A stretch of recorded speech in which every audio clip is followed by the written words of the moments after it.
This is a work of speculative fiction. No such study, AI experiment, or research institute described below is real. This script is a fictional thought experiment exploring what such a scenario might look like, created for entertainment and discussion purposes only. Picture this: a locked server room. 3 researchers staring at a screen that has just finished generating something none of them expected to see. Not a poem, not a summary, a date. And not just any date. A date that, if true, would mean most of us are living through the final chapter of human history right now, today, without even knowing it. This is a story. It didn't happen. But stay with me, because the question it raises is one we may actually have to answer sooner than we think. In this imagined scenario, a small independent research group, call them the Patmos Project, a fictional team of data scientists and theologians, decided to run an unusual test. What would happen if you handed an advanced AI system every word of the Book of Revelation, every footnote, every cross-reference to Daniel and Ezekiel and Isaiah, every known historical commentary stretching back to the early church fathers, and then asked it a simple question: what pattern is hiding in this text that no human reader has ever fully seen? The Book of Revelation has confused, terrified, and inspired readers for nearly 2,000 years. Written in exile by a man named John, it describes visions so strange that entire denominations have built themselves around competing interpretations of what the words actually mean. 7 seals, 7 trumpets, 7 bowls of judgment, a woman clothed with the sun, a beast rising from the sea with the number of a man, a new heaven and a new earth descending like a bride. For 2,000 years, scholars have split into camps. Some say it already happened in the 1st century when Rome burned Jerusalem. Some say it's still ahead of us, locked in some future 7-year tribulation. Some say it's not about dates at all, just a symbolic poem about good and evil that repeats in every generation. Nobody has ever agreed. That disagreement is the whole reason this fictional experiment is interesting to imagine. So, in our story, the team built something different. Instead of asking the AI to side with one interpretation, they asked it to treat the text the way you'd treat an unsolved cipher. Find the structure. Find the repetition. Find anything that looks like an actual pattern instead of a guess dressed up as certainty. They loaded in the original Greek. They loaded in dozens of historical commentaries, conflicting and contradictory as they are. They loaded in a timeline of 2,000 years of wars, plagues, earthquakes, empires rising and falling. And then they asked the Model 1 open question: if this text describes anything real, what would it actually look like, and when? What came back in this hypothetical telling wasn't a sermon. It wasn't a guess. It was something colder than that, a structured argument, built entirely out of pattern matching, the same kind of statistical reasoning you'd use to predict weather or markets, except aimed at a 2,000-year-old apocalyptic poem. The first thing the fictional AI noticed was something that real scholars have actually debated for generations: whether the seals, trumpets, and bowls of Revelation happen one after another, like dominoes falling in sequence, or whether they describe the same unfolding crisis from 3 different angles, like 3 cameras filming one event from different positions.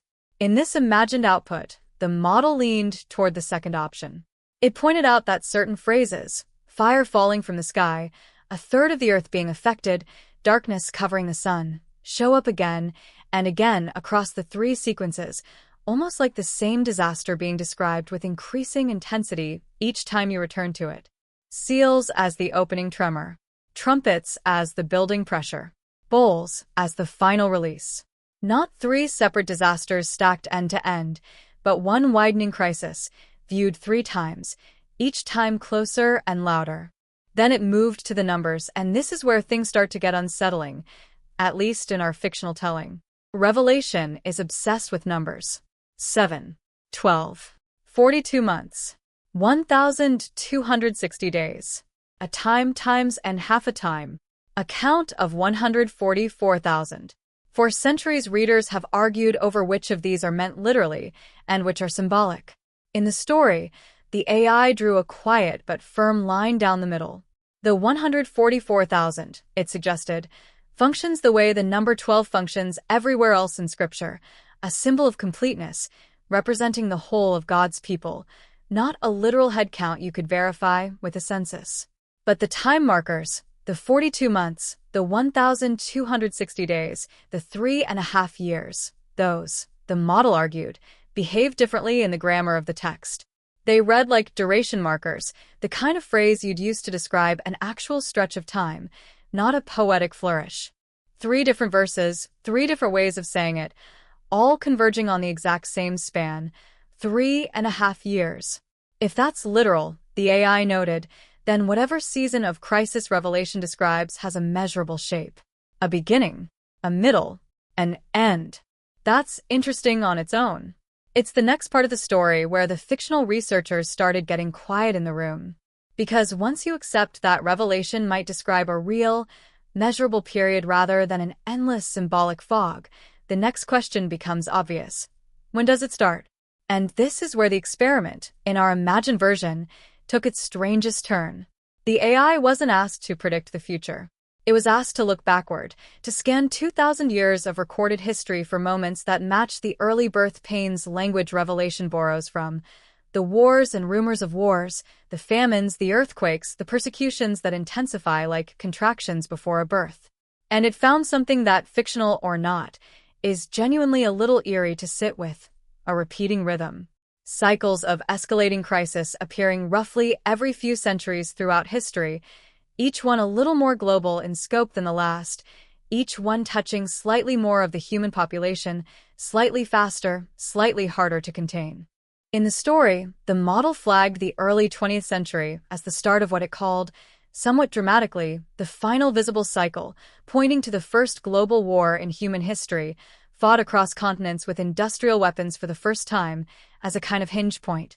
From there, in this fictional narrative, it traced an accelerating pattern, a second global war even larger than the first, the invention of weapons capable of ending civilization in an afternoon, a population explosion unlike anything in recorded history, the wiring together of every continent through instant communication, and finally, closer to our own moment, overlapping crises in climate, finance, public health, and geopolitics arriving not one at a time, the way they used to, but stacked on top of each other, all at once, all over the news, all the time.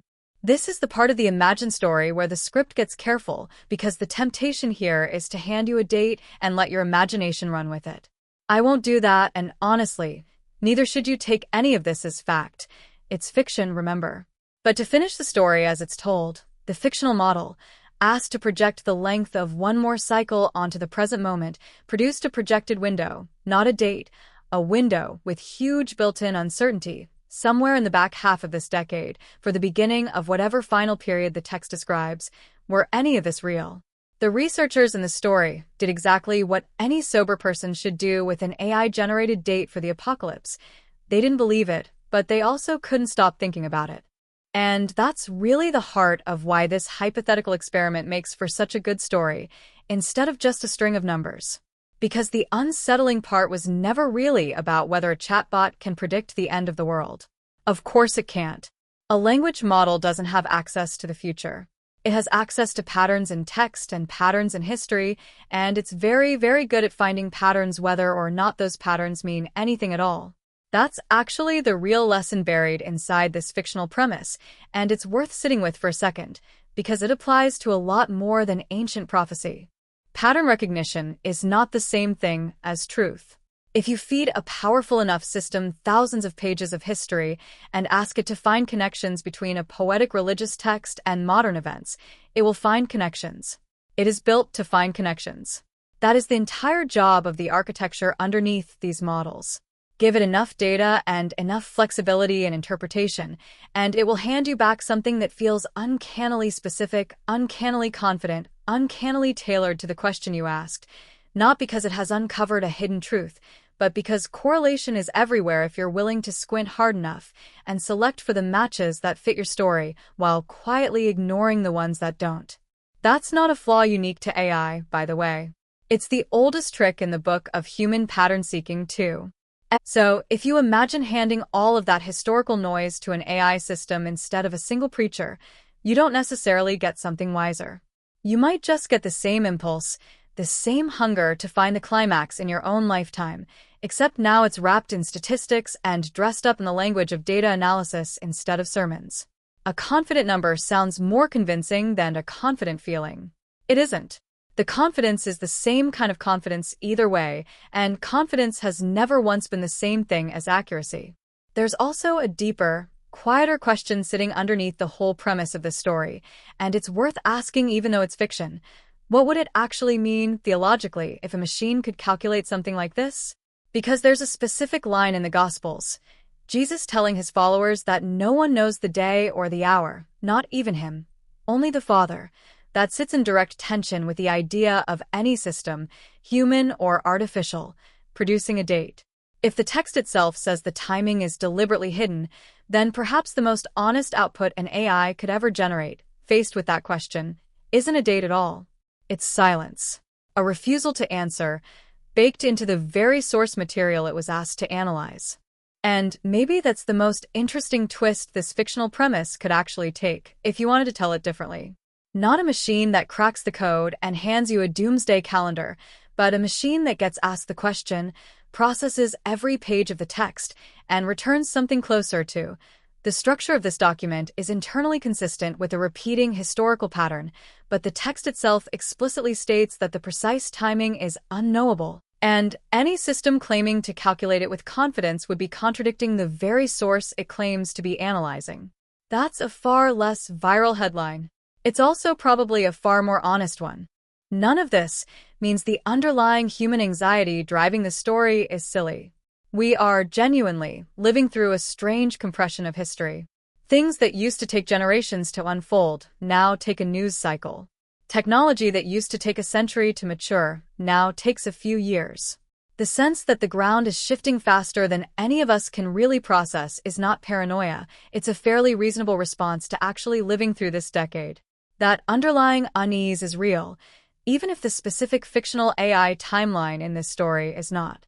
Stories like this one work because they're scratching a real itch, the feeling that something big is coming, even if nobody, not a theologian, not a historian, and certainly not a chatbot, actually knows what or when. So where does that leave us? At the end of a story that was never meant to be taken as fact. Probably somewhere fairly grounded, even if the path there ran through some unsettling fictional territory. Ancient texts deserve serious scholarly attention, not because a machine can mine them for hidden codes, but because they've shaped how billions of people understand meaning, suffering, and hope across centuries, and that's worth taking seriously on its own terms. Artificial intelligence is an extraordinary tool for finding patterns in enormous datasets, and an absolutely terrible oracle for telling you what those patterns mean or whether they matter. And the oldest temptation in religious history, the urge to believe that your own generation, specifically, is the one chosen to witness the final act, is exactly as tempting now, dressed in the language of statistics and neural networks, as it was in every century that came before this one, when it was dressed in the language of sermons and comets and omens in the sky. If a story like this one ever makes you a little uneasy, that's not a bad thing. It means it's doing what good speculative fiction is supposed to do, making you think hard about real questions through a premise that didn't actually happen. Just remember, walking away from it, that the unease is the point, not a prediction. No real AI experiment like this has been published. No real research institute produced a timeline. The only thing genuinely true in this entire story is the 2,000 years of human beings, generation after generation, looking at their own troubled moment in history and wondering if they were watching the end of the world. So far, every single one of them has been wrong about the date. That track record alone is worth remembering the next time anyone, human or artificial, claims to have finally cracked the code.